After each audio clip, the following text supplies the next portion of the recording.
Hello everyone and welcome to Damien's Reviews. Tonight it's an ice beer review. Genesee Ice.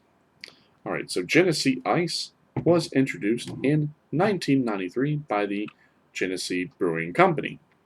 And they have been around since 1878. So I've got the Genesee website pulled up here. So here's some information about how the Genesee Ice is according to the Genesee Brewing Company. Alright, so when you're looking for a rich, full-flavored beer, Genesee Ice is the perfect beer for you.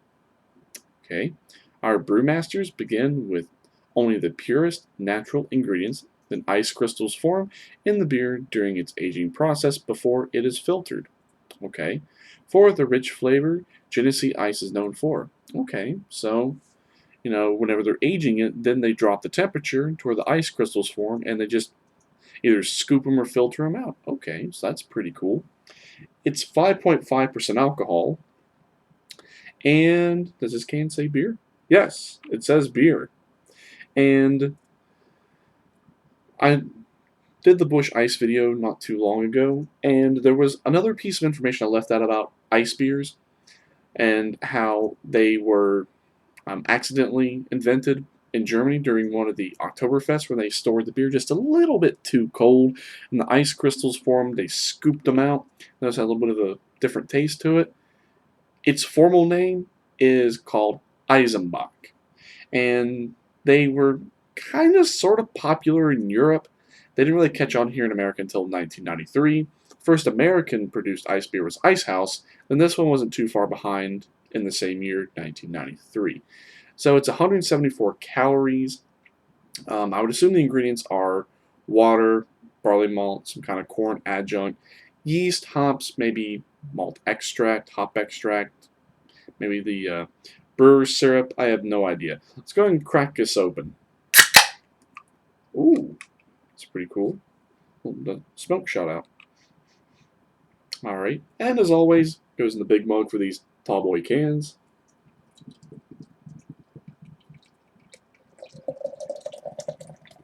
Let's get a nice, thick white head. All right. Yep, thick white head, clear. Yeah, it's like a clear, like medium gold color with lots of streaming bubbles. So I mean, it looks very appealing. So let's go ahead and go with the aroma. All right. So it smells like your traditional American style ice lager, or Eisenbach, as some people want to call them. I mean, but there is a little bit of a difference in the aroma. This one's a bit more grain oriented. Like there's more of a corniness as compared to like a maltiness and corniness with this one. It seems like this one there's more grains with this. There's some malts, a little bit of sweetness, some breadiness like white bread crust. Yeah, there's not too much hop action going on in the aroma, but it is there. So let's see. Can I fit the rest of it in the mug? Just pour it nice and gently.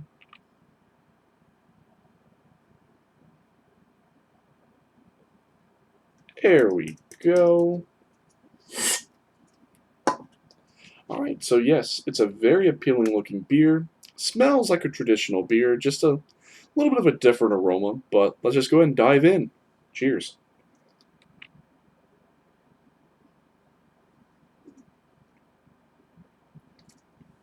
Okay.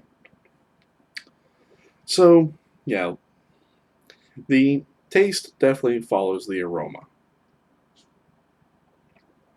More grain emphasis on this than other traditional American ice lagers. So, there is a sweetness up front with the malt, and it quickly subsides, and then you almost get punched in the face with the graininess to transition into the middle of the taste.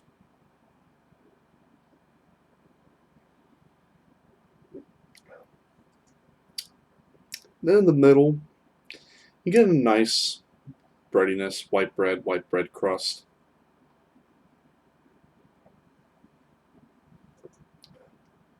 Then in the end, there's a decent amount of hop bitterness. It's not super hoppy, but it is there just to let you know that there are some hops for balancing.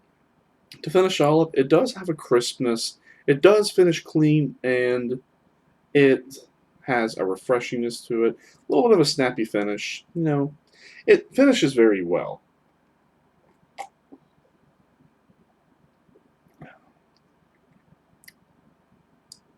The body is light to medium, leaning more towards the medium side. So it is definitely a good ice beer, but there is one little problem with this one.